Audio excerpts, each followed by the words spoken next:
तो भगवान ने जो फिर से कहते हैं, देवों में भी जब आसुर भाव का प्रवेश हुआ तो देवों को परास्त करके, देवों के आसुर भाव को निरस्त करके देवों पर भी अनुग्रह किया। लेकिन अनुग्रह करने की स्टाइल अलग अलग, कृपा कहीं अटकती नहीं, लेकिन अलग अलग रूप में उतरती है, अलग अलग रूप में उतरती है। कभी पराजय के रूप में भी वो कृपा अवतरित हो सकती, कभी कष्ट के रूप में वो कृपा अवतरित हो सकती। कृपा कहीं अटकती नहीं।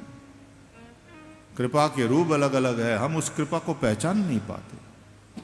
अब पूतना इतना रूप बनाकर आती है, शूर्पणखा इतना रूप बना करके आती है, तो कृपा नहीं रूप बनाएगी क्या? तो कृपा को पहचानना है। तो वैष्णव तो उस स्थिति को भी भगवान की कृपा ही समझता है। गुजारे जे शिरे तारे जगत नो नाथ ते सहजे। कृष्ण कहते हैं तांस तितिक्षस्व, सहो। जैसे ठंडी सहते हो, जैसे गर्मी सहते हो, जैसे वर्षा सहते हो, उस तरह अपमान भी सहो, सुख दुख सहो, मान अपमान सहो। तांस तितिक्षस्व।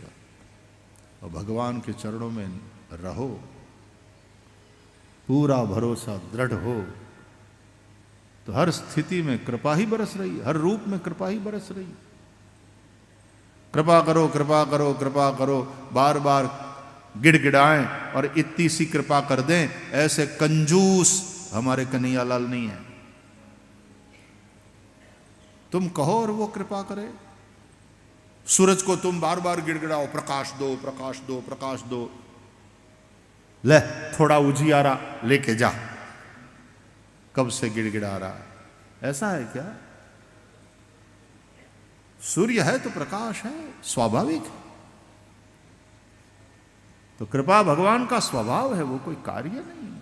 ठाकुर जी का स्वभाव, श्री रामचंद्र कृपालु भजमन, उनका स्वभाव है। कृपा के अतिरिक्त और करते क्या है? वो कृपा ही करते। तो कृपा ही है, कृपा कहीं अटकती नहीं, कृपा ही सर्वत्र है, उतरती है। हाँ, उसके रूप अलग अलग है, उसके रूप अलग अलग है, पहचानना चाहिए।